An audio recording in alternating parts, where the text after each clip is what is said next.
this. Okay, there we go.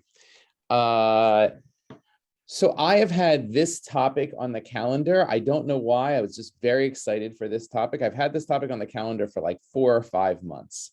And every once in a while that happens, and it ties into sort of where our heads are now. And I think you're going to see that. I'm not going to say it because I think your head will go there even without my saying it, but you'll see.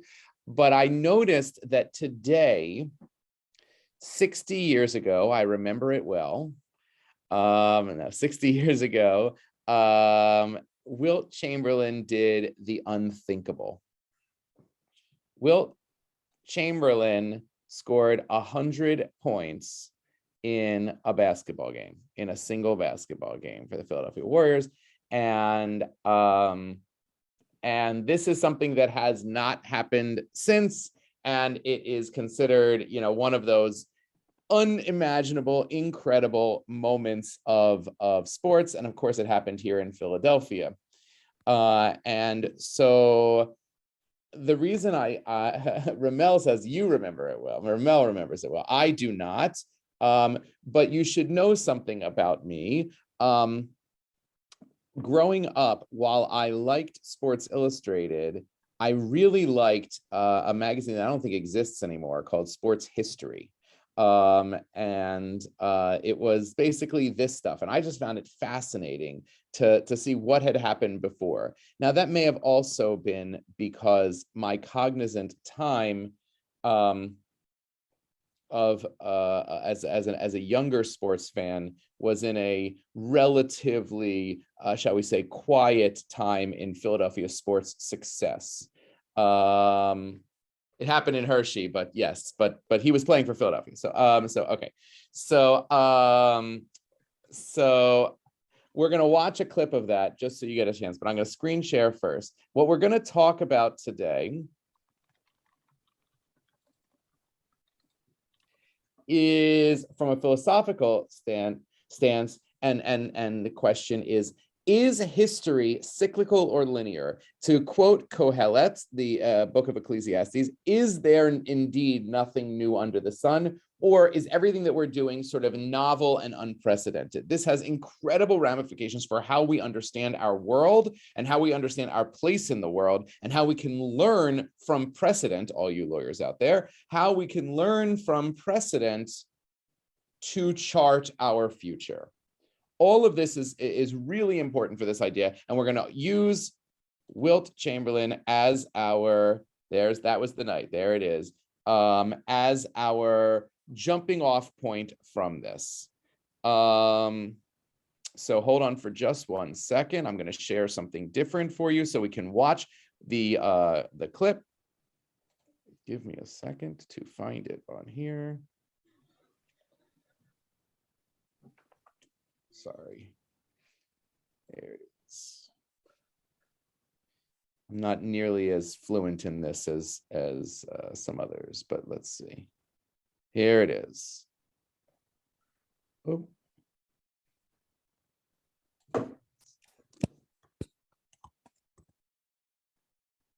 Hold on for 1 second. It's making me enter a password. Give me a second.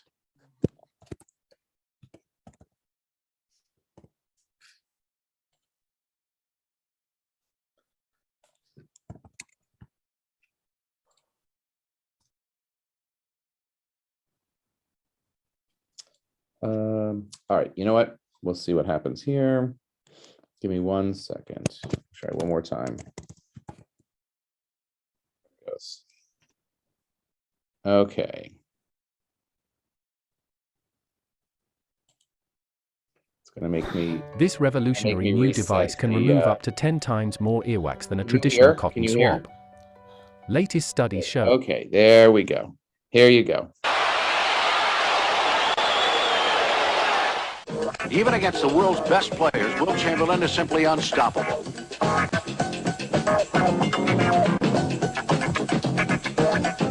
The 7'1" dunk artist lifts his Philadelphia Warriors from last place to second. As a 23-year-old rookie, Chamberlain is named the league's most valuable player.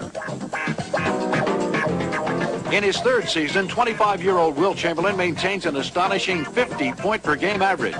Then on March 2nd, 1962, against the New York Knicks, Chamberlain chases an unthinkable achievement.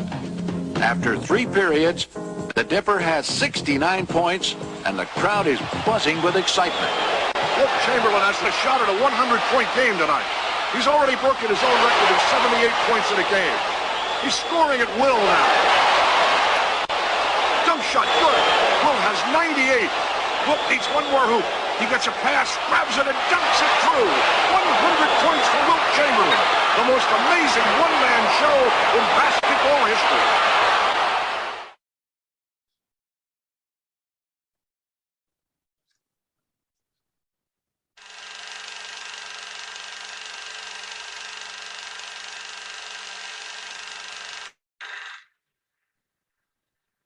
So here's my question for you. If you remember it, or if you can think about it, if you don't remember it, what is the significance of an event like that? What happens when you have something that feels just unattainable that is then, well, attained?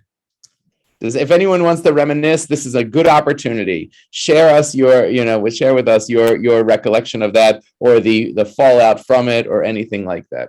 Does anyone want to share? I don't remember it, but I would assume when you have a record like that, one, it could stand forever, which gives you an immortality. But two, everyone behind you is now gunning for you to possibly break it. For you to break your own record? No. Other people behind you are now going to be gunning for you to break the record. Right. So we see that. Thank you, Hillary. Right. So we see that, right? When it's lonely at the top, right? When you see that, there are some of these records that feel unbreakable, that when they are broken, one of the human interest news stories about it is, what is the reaction of the prior record holder? Do they call and congratulate the person? Do they say something like, oh my gosh, one that I remember of this from I guess it was the late 90s, early 2000s, was when Cal Ripken Jr. broke the consecutive game record from Lou Gehrig, right? Right. Now, Lou Gehrig was not, of course, around for that, but there was a lot of would he be kvelling, for lack of that's I don't think Lou Gehrig felled in that word very much, but you get the idea. Would he be kvelling, or would he say, I've chipped away at my, to use your word, Hillary, immortality? Anyone else want to share something about this moment, or about what Hillary said in that reflection? Let me pick up on the question what you just said. The reaction of the former record holder depends on the former record holder. Some people are going to be a mensch, others will not, and it has nothing to do with the person that broke the current record. But records are made to be broken. Otherwise, why would people watch the Olympics? And records get broken every 4 years or every 2 years, depending on how you merge in the Winter Olympics. I'd like to switch to something out of sports, if that's allowed. Sure. We're going out of sports in a second. We're going out of sports in a second, but this is just to. I think back over my lifetime, and the accomplishment that I think was the most memorable, even though we don't think about it a whole lot today, was landing on the moon. I don't think that's been topped. Well, you would say it hasn't been topped, but by numeric, measurable accomplishments in space exploration, it has. Right? I mean, we have done more impressive things. And but there's something about that moment, to your point, Stan, right? There's something about that moment of having shown not only that you could do this, but then it opens your eyes to the future of what is possible once you put a man on the moon. right, then you certainly are hoping that quote unquote record or that attainment will be surpassed. Look, by the way, it's a comment on parenting, right? Good parents hope that their kids surpass them. Rabbi, I'd like to share. I remember the event. I've always been a basketball fan. I do remember it, but I think what it stands for is the fact that human achievement by an individual can be greater and greater and greater over time. And I think it pushes people to try to do things individually better. And I think that was a very positive thing. And I think also it generated a lot of pride for people in the Philadelphia area and who had watched Wilt all of his life. But I'd like to comment on Stan's response, because I think Stan's response is totally different, because Wilt's was an individual accomplishment. The man on the moon, the astonishing part about it, Stan, was that it took hundreds and hundreds of people to all do the right thing in order to make it happen. And so that's an achievement that I think is totally different from the achievement that an individual athlete or an individual makes when he breaks a record. Oh, I agree. I agree with So there's something nationally bolstering about the accomplishment of a man on the moon. I think that is a fair statement, right? That is a fair statement that in some ways brings people in a communal way, right? You know, the classic thing which I've shared to you about what does the person who sweeps the floors or mops the floors at NASA says. He says, I put men on the moon, right? Because everyone is a part of it. Though I also want to call attention to Ramel's comment in there that this did have for Philadelphia, especially in West Philly, and also for the Black community of West Philly, to call out Ramel's comment, it does have that, though you are correct that this was one person, and those moments of can that be attained, or are we going onward and upward from here, right? And I think that those are important moments. There are a couple of hands up. I'll call Susan and then Ari. I happen to not be in the United States the night of the moon landing. And it wasn't just a national thing. It was international.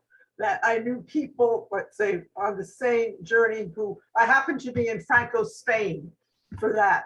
I knew someone who was over in Poland at the time, and there were Russians, and she was telling a story how there were Russians there, and they were toasting, and they kept trying to buy him, like, have another toast. It really was an international, a human achievement. Excellent. As opposed to just the United States. That's excellent. And I was a Knick fan, so I have a different take on that game. On the moon landing or on Wilt Chamberlain? I'm just kidding. All right, go ahead. Obviously, it's a remarkable accomplishment, but I can't help but think about the significance of the round number, that it's 100.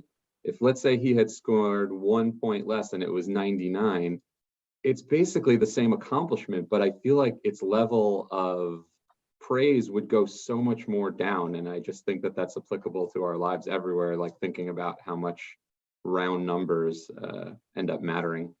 Yeah, there's a symbolism there, right? There's a symbolism that makes it bigger. Well, let's talk about that. So I'm going to bring some text to us, and this idea of whether events are extraordinary or whether they are, Stan, to your point, destined to be surpassed, is really something that cuts to the core of how we understand history and how we understand our place in the world. So here we go. Now, I am not a superstitious person. However, I like to stoke superstition in other people, right? That is one of the things that it's a subcategory of rabbinic skill, right? Okay, so as Susan said, 60 years ago today, it was against the Knicks, March 2nd, 1962. Now, I'm not saying anything, But tonight, in a very exciting Sixers game, the Sixers happen to be playing the New York Knicks. Okay, so watch this guy, right? But the likelihood in the makeup of the team right now, especially with Harden, is that it is highly unlikely that one player will score 100 points for a million reasons, including Embiid's knees. Okay, so what was the look? Obviously, Will Chamberlain was a superior player. His number was retired by the Sixers. The idea of a retired number, I want us to think about what that symbolizes for a moment. We're going to move out of sports. I promise. We're moving to Judaism. I promise you, right? I can only sustain this for so long before it becomes a springboard into my Jewish mind, right? Okay. When you retire someone's number, most numbers are not retired. If everyone's number were retired, we would be in the like thousands and thousands of, current players would have like, now batting number 900,642, it would just be like awkward on the jerseys, right? And so the fact that the Sixers retired Will Chamberlain's number, they're saying essentially something that the Torah says about Moses, which is purely symbolically, going back to Ari's comment, no one will be number 13 like Wilt Chamberlain was number 13. That's what that statement means. And it's a way of certainly honoring that person, but it's a statement of being extraordinary, it's a statement of singularity in some way. That's what we're saying. We're saying, not only we're saying no one will be, they're saying no one should be, right? That should be singular in our, let's say, team history. Right? That's what retiring a number says. So the first person I know whose number was retired is this guy, right? This is a picture of, it's actually a mosaic, a picture of a mosaic of Moses looking into the promised land from Mount Nebo, which is in modern day Jordan, on the other side of the Jordan River. There is a mountain that is, tradition says is Mount Nebo, right? And if you've ever gone to Petra and you've entered, if you do like the day trip to Petra in Jordan, right? And you enter through Eilat, that's one of the ways to go. You can also enter via Jerusalem by Allenby, right? But if you enter from Petra, the way that they take you is they take you into Jordan, which is a fascinating situation in terms of the vibe when you're in Israel, and then you walk across this short path, and the vibe when you're in Jordan is like, I remember, couldn't be anything, not at all the same. But then you get on a bus, and they take you essentially up the far side of the Jordan River, right? And you do the Petra thing and the Indiana Jones, all that stuff, right? Okay, and then if you do it as a day trip, they drive you on the bus as often as the sun is setting, and you're looking back south to get in through Eilat. You're looking over your right, out the right window of your bus, and you're like, oh, that's what Moses saw, right? So this is that view. I want to point out a couple of things in that view, especially the verse that I've brought you, which is I believe the third to last verse of the Torah. First things first, well, I'll stop this way. What do you notice about the artistic rendering of this, of Moses here? Go ahead. I can't see you all because I'm sharing, so please shout out.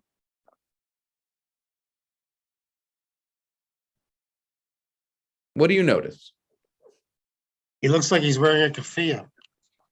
Okay, right. So let's remember that Moses probably did not dress in the way that our, as my colleague would say, Ashken normative assumptions of Judaism are. He was definitely dressed in the moment, right? He is covering his head because you had to protect it from the sun. That is the way people dressed, right? Yes. Anything else you notice about Moses or the overall scene here? Well, it looks like the foreground is very defined, And then the rest looks like a dream or the future. Very nice. Very nice. So, right, because he, according to the Torah, is destined to not enter that future. Right? He can see it. It is, you could make the argument, more colorful. He's on a rocky sort of crag in the rock, and over there you see trees, but it is completely inaccessible and maybe not even fully visible, even though God says, I'll show you the land. Right? Anyone else? What do we have here? I'm using the cursor. What's this? The rod. Right, that's his rod. That's the staff. This I find fascinating in the artistic rendering of this. He has put it down. He's done. This is the end of his career, and it's the end of his life. The rod symbolizes his sort of agency of God. It symbolizes the way in which he had authority, right? Both in front of Pharaoh, he was able to do tricks with it, with the snake and everything like that, to get to get Pharaoh's attention. But also, he was able to provide for the people with it. He held the rod up, and the seas split. He hit, inappropriately so, the reason why he's standing here and not entering the land. He hit the rock with the rod, and the water came forth, which they needed, but caused him to not be able to come. He has put down his stuff. Pencils down. Time's up, right? And that I find, and we don't know exactly how he's buried, but it almost looks like the rod is almost entering the earth a little, right? It's almost like it itself is being buried. What's that? Sorry, I thought I heard someone. The other thing, of course, is that he's alone. Right, which is what the Torah tells us. And the key verse that I want to bring up here, there is a verse that in many ways seems gratuitous. It's the beginning of essentially what I guess you would call Moses's Torah eulogy, very short, 3 verses, where it says in the Torah, "V'lo kam navi od b'Yisrael k'Moshe." No prophet ever arose like Moshe. And then it goes into all the wonderful things. Share Yida'o Adonai panim el panim, that who God singled out face to face. There was this intimacy of relationship, and that would never be recreated. Right? That is that sort of exclusivity, that sort of singularity that we were talking about earlier. Right? Okay, Michelle. In this artistic rendering, the rod is not passed on to Joshua significantly. Right? I mean, you could midrashify it, right? You could say, well, Joshua, after this time, before Joshua brought them in to do battle in the land of Israel, Joshua brought them, and went up there alone to have a moment, and amazingly, Moses was buried by God according to the tradition. All of these things. But the key of this, both the picture and the explicit language here, is one of singularity. Never, ever, ever again did there arise a prophet like Moses. Moses is the guy, except there is this guy who comes, I'm going to say about 2,200 years later, who has as his epitaph something that seems sacrilegious against this line of the Torah. Moses Maimonides, or Moshe ben Maimon, was arguably the greatest Jewish philosopher of Jewish history. He wrote a full halachic commentary. He wrote a full Mishnaic commentary. He was the doctor to the Sultan at the time, and also gave out medical advice to the Jewish community. He was a leader in his own day and a legend afterward. And his name was Moses Maimonides, which means Moses, son of Maimon. His father's name was Maimon. Okay, that's Moses. And what does he have in Tiberias on his grave? I'm looking at the curved line right here. Mi Moshe ad Moshe lo kam ki Moshe. So it is a paraphrase of what we had before here, where it said, "V'lo kam od b'Yisrael k'Moshe, v'lo kam navi od b'Yisrael." That never did there arise another prophet like Moses in all of Israel. And what does it say? They say, well, 2 millennia later, from that Moses back in the Torah until this Moses who's buried here, the Torah is right. Lo kam k'Moshe. There never did arise someone like Moses. But once Maimonides was, once we had Maimonides is on the plane of Moses, Moshe Rabbeinu, the Moses of the Torah. No, it can still relegate him to second place. It just means he's not in third. Okay, but the idea here, they're clearly playing against this line in a way, right? If you want to hyper literalize it, it is fine to say that, except what they're really saying, or what they're really intending. And by the way, in the background, if you look over here, what they're saying is this is something that was said of him actually in his own generation. From Babe Ruth until Hank Aaron, there was none like Babe Ruth. So, right, but what happened with Hank Aaron? Well, he surpassed it. Yeah, that's what they're saying here. But that hasn't stood the test of time. I mean, go ahead. Some people that think the Rebbe was the Messiah. Most people today, I don't think Maimonides in the same terms as they think of Moses. So that a group of people may have thought that, but it really hasn't stood the test of time. And there's another difference between the athletes and Moses and Maimonides. All of the athletic achievements we've talked about have been objective. They've all involved a number. So you can compare and you can easily surpass. Like is a relative term. Right, of course. No, I look, folks, I don't want to get us too bogged down in Wilt Chamberlain or Hank Aaron or anything like that. The idea here is whether these things can be viewed as unique and exclusive or extraordinary. Let's not get bogged down in the actual factual piece of it. I will tell you, just to complicate things on the Moses piece, if you asked me which Moses was more authoritative in halachic practice and more cited in terms of how we live our Jewish lives, it is not a contest. Maimonides is infinitely more impactful. In fact, there are stories in the Talmud that say that Moses was, as wonderful as Moses of the Torah was, Moses was relegated to second fiddle, or actually probably like eighth fiddle, even by the time of Rabbi Akiva, who himself lived almost 1,000 years before Moses Maimonides. So you don't read about any of them in the Torah every week, the way you read about Moshe. That is true. That is true. However, and so you could make the case, and by the way, you could make the case that Moses of the Torah gives us the foundation, but the Torah that Moses gives us is, I mean, this is going to sound sacrilegious, so don't take it out of context. But by the way, it's not going to sound any more sacrilegious than this statement here. Moses in the Torah gave us a Torah that is only lived in about 40% of its capacity right now. That doesn't mean it's not important. That 40% is big.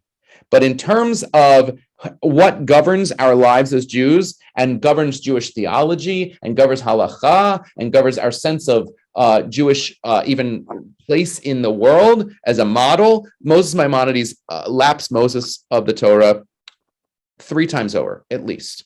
Now, that doesn't mean, I'm not saying that Moshe Rabbeinu, that Moses in the Torah was not a big deal. Of course he was, in the same way, not in the same way, in a parallel way to the way Babe Ruth is not diminished by Hank Aaron's ascendancy.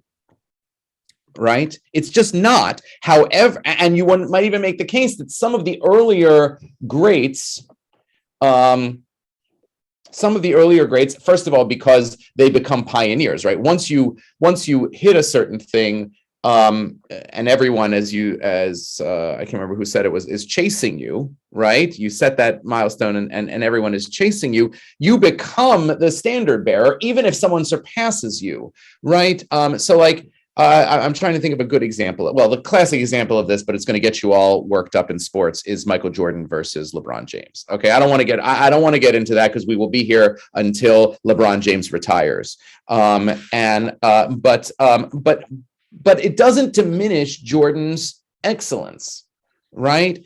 And the idea here is that if you view history as purely linear, that is to say, we are going to surpass, and then we are going to surpass, and then we are going to surpass, then yes, that surpassing diminishes the person who's left behind. But if you view history as cyclical, or maybe even as a spiral, that is to say, we cycle back on, at the same place as the person, but maybe we're at a different plane, and maybe we're at a different plane. If you view history that way, then those original greats, even if they are numerically surpassed, or even if they are functionally surpassed, as Maimonides did functionally surpass Moses of the Torah, Moshe Rabbeinu, they are still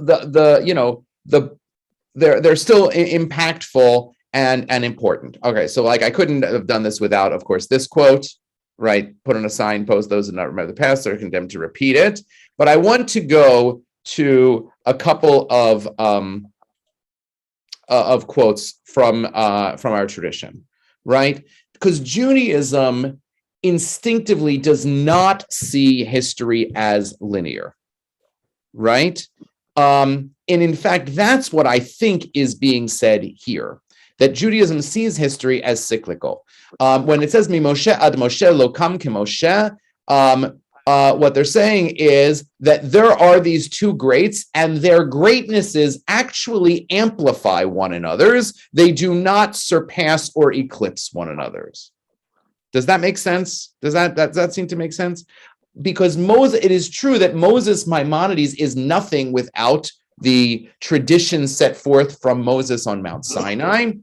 And it is true, and this is the part that maybe is a little harder to hear because you're more familiar with Moses from the Torah than you are with Moshe Maimonides.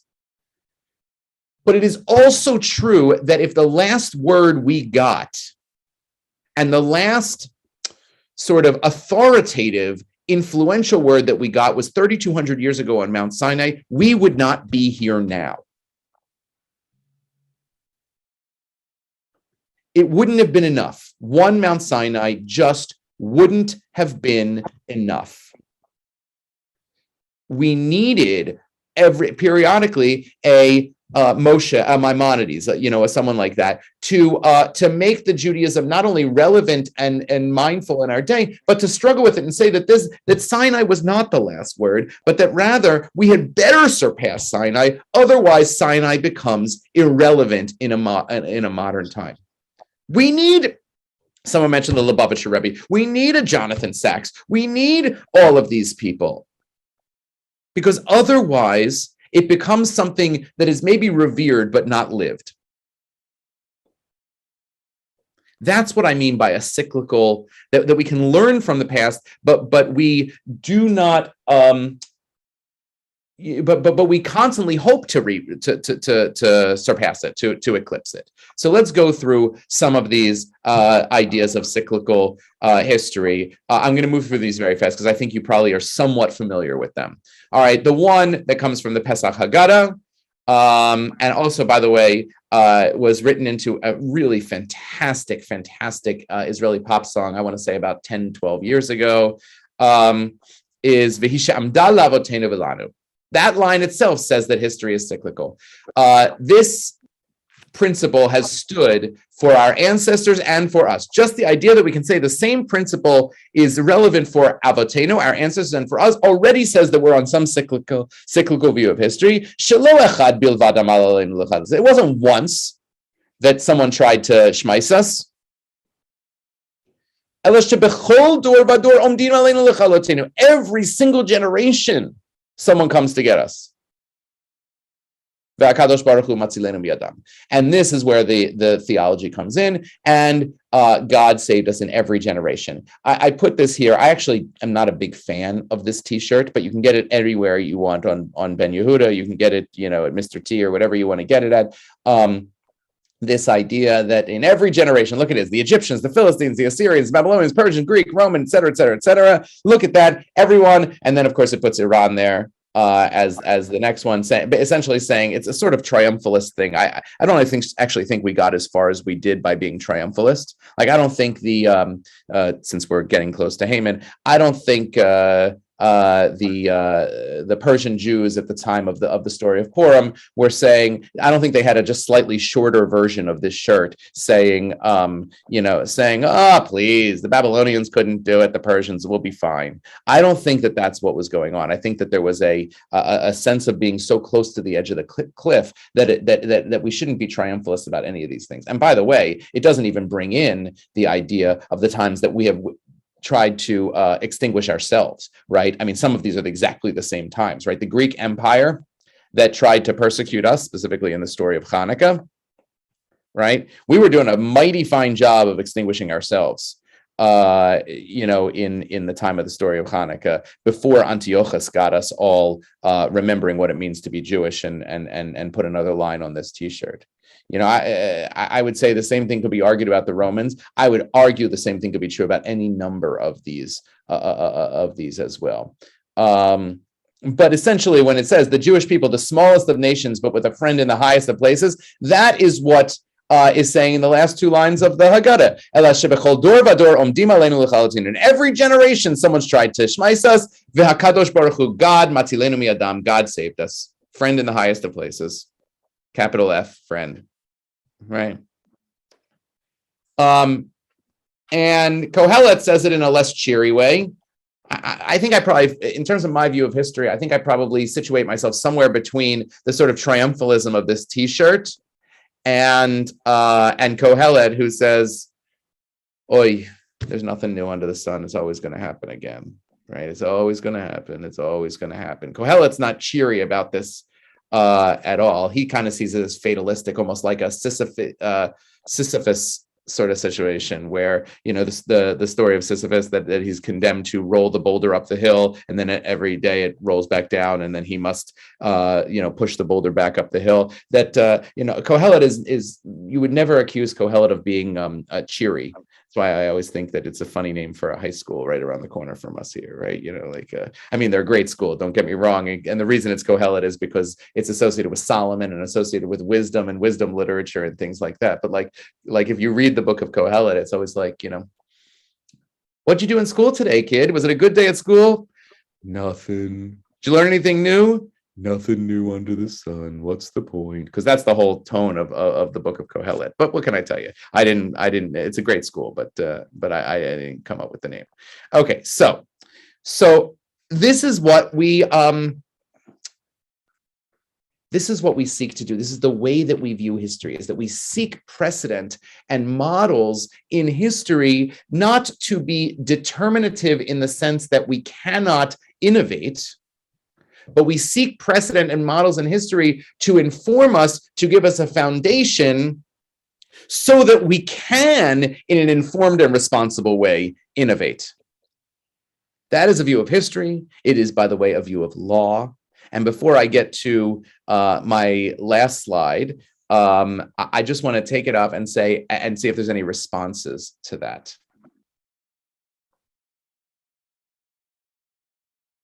Anyone have anything to say about this idea of how Jews see history? Jews see history as we've been here before, we can learn from where we were so that we can chart a path forward.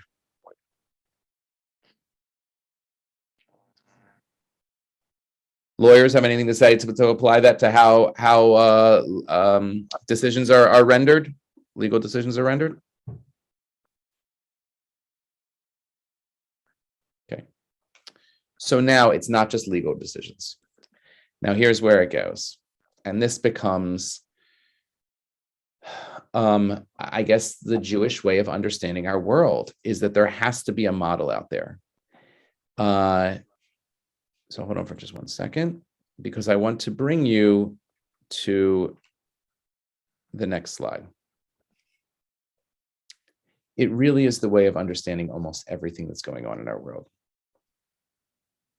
The reason that for me, and I think for public health officials, that coronavirus was so scary is because the first word that was used to describe this coronavirus, it's not the only coronavirus out there. It's the novel coronavirus. We don't have knowledge on this. We don't have a foundation. We don't have a baseline. And the fact is that until we get that baseline, until we see how it responds to certain therapies and things like that, it's where it manifests symptomatically, things like that, it is new. And in the medical world, new is terrifying. The last thing you want to hear when you go to the doctor and they're giving you your diagnosis is, that's interesting. I've never seen that before. That's the last thing you want to hear in a doctor. You want to hear, I've treated this 1,000 times. I know what to do. And we get good results with this therapy, this medication, this approach and things like that, because we've done it thousands upon thousands of times. Now, by the way, in the development of the vaccine, the idea that mRNA technology has existed for so long was reassuring. It's why the vaccines were approved so quickly, because again, there was a seeking of some precedent or some cyclicality of it, right? I put Tom Brady on there, not because I particularly like him, but because he is the one who most recently has been called the GOAT, the greatest of all time. And guess what? I hope that is wrong. Not because of my feelings about Tom Brady, but because when we say words like Mimoshe ad Moshe lo kam ki Moshe, from that Moses to this Moses, there never was a Moses like this, and we imply that maybe there never will be again. It is a distinctively historical Jewish approach to say, why not? To say we should be aspiring in a one small step for man, one giant leap for mankind sort of way. When Armstrong, stepped on the moon, I want to believe that what he meant by that was we have not reached our pinnacle. We have reached a very important landing or plateau. Landing literally, right? I want to believe that what became possible in that moment, what he saw as possible, became infinitely greater than just the achievement that President Kennedy had put out there as a challenge, the moonshot, right? That was more symbolic, that we were going on to something else. And so I want to believe that even Tom Brady will feel that the sport has evolved when his records are broken, if they are broken, right? I put a couple other images on here just to sort of charge this. When we pray for a rebuilt temple, which I very honestly have very mixed feelings about in its highly literal sense, right? There's this group, the Holy Land Foundation, I believe it's called, that is genetically engineering a red heifer so that when sacrifice comes, because Messiah is coming back, that we'll be ready for the purification rituals, that we can offer sacrifices in a temple, and that temple will be governed by the same theology, the same life, the same rules and laws and social import as it was up until its destruction 2,000 years ago. I hope not. First of all, Solomon's temple and Herod's temple were not the same in the way that they did things. And I would certainly hope that with not just 70 odd years, but with 2,000 odd years plus, because it hasn't happened yet, I would certainly hope that there would be an evolution, that we wouldn't just erase those 2,000 years of history, but rather we would learn from the past, and we would learn from all of the history that we've been through, and that would in some way refract or influence or change the history that we return to, right? In that sense, history should be somewhat linear. That's why I like a spiral more than a circle, right? I don't want us just to circle back to the same thing. I want us to circle back to it in a way that has a linear plane that extends it forward, that has a trajectory that keeps it going in a certain way. You know, I don't know how, I mean, I guess it would make news if someone after 60 years scored 100 points in a game. But I want to believe that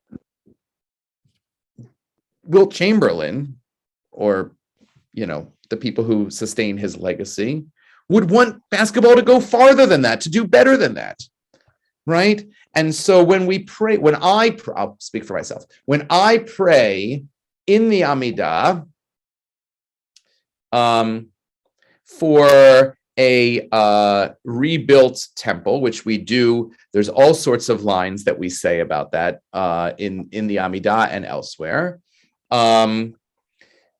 What I am praying for is something much more metaphorical in terms of a return to a sense of connectedness that the temple brought, a sense of connectedness to the divine and to our communal gathering, a place that could bring Jews together regardless of our backgrounds, and in fact, so much so that we were commanded to make pilgrimage there. When I think of a temple, I don't necessarily want the same bricks in the same places.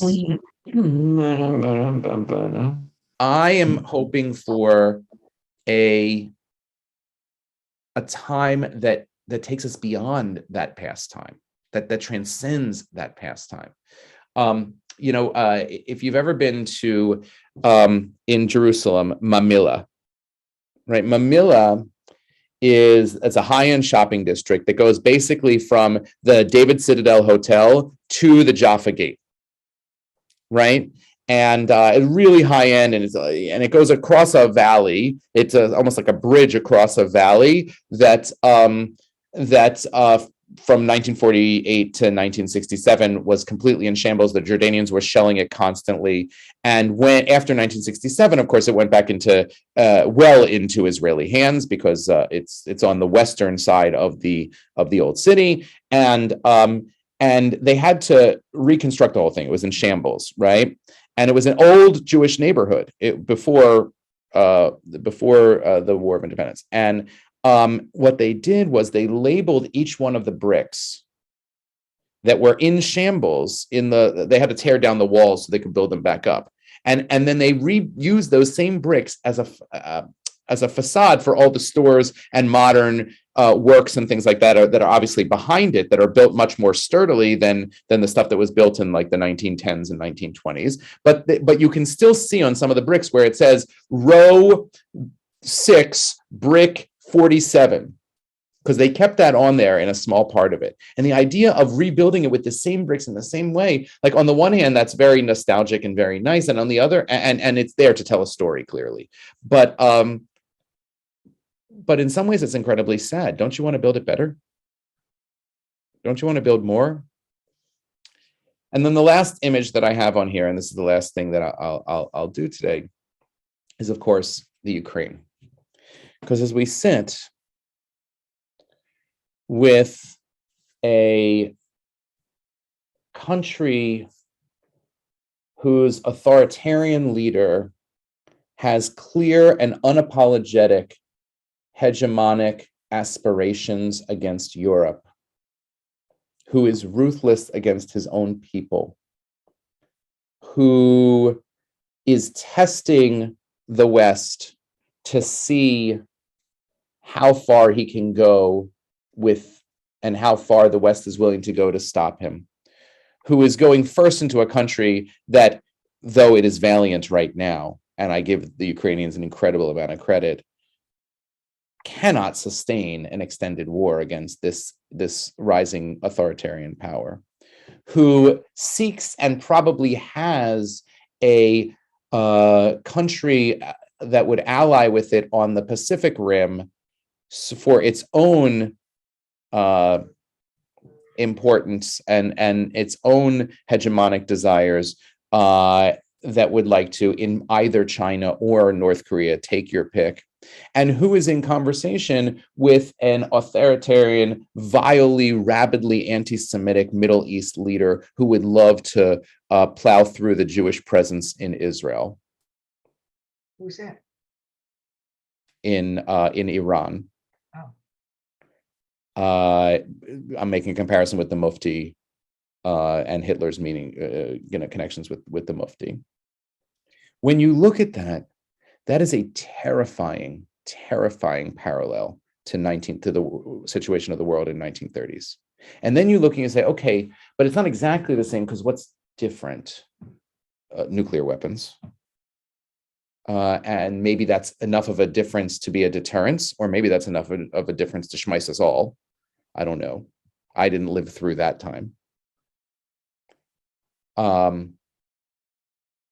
But when you look at that, it is pretty irresponsible to not at least learn a little bit from history, to not see history as cyclical in that way. And yet, I don't want to overstate that, because there are substantive differences. The idea of looking at history as linear versus cyclical asks these critical questions of how extraordinary are our lives. Is it terrifying that our lives might be novel, that we would be on uncharted territory, or is that empowering that we are unique in that way? And the flip side also then, is it boring that if there's nothing new under the sun, or is it reassuring that there's a precedent that exists, in that way?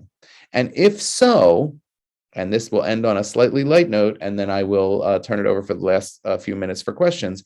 If so, if history does have a cyclical view that in some ways we extend along a linear axis so it becomes a spiral, then if that's the case, then maybe we should be looking at this. That's my lighthearted ending. All right, there's Joel. But in truth, what I'm really asking is, how much can we learn from our history, and how much is it dangerous to assume that there's nothing new under the sun? That was very thought-provoking. I like that. I think about those things sometimes. It's good to hear him say it. Rabbi, yeah. Can I go back to Wilt Chamberlain for a moment? Of course. That was my jumping point, but I had a feeling that you would be, some people would be on Wilt Chamberlain. By the way, sports radio has not really talked about it today. I was curious to see if they were going to pick up on it, but they haven't.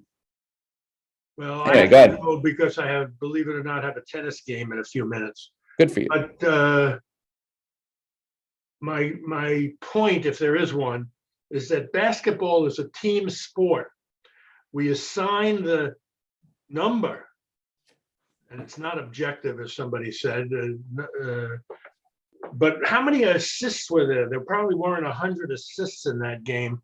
But we forget that there are 4 other players on the court, one of whom had to get the ball to Wilt so he could put it in the basket. And I couldn't name one of those people, but I do remember Wilt's accomplishment. But it wasn't just him; it was a team sport. That's it. Yeah, no, it's fair. It's fair. By the way, in a not well received interview recently, in the last year or two, Scottie Pippen said something similar about Michael Jordan, but he didn't say it nicely. He basically said Michael Jordan wouldn't have been Michael Jordan without me, so give me some of the credit. Yeah, but that was in reaction to that documentary, The Last Dance, I think. Right, it was. It was. Well, I hope that in some ways we are in unprecedented times, certainly as vis-a-vis Ukraine, because the cycle of history would not smile upon us at this time.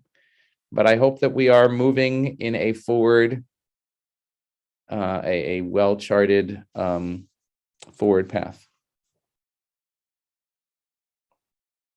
Take care, everyone.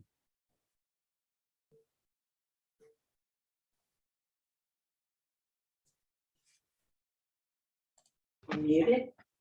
None.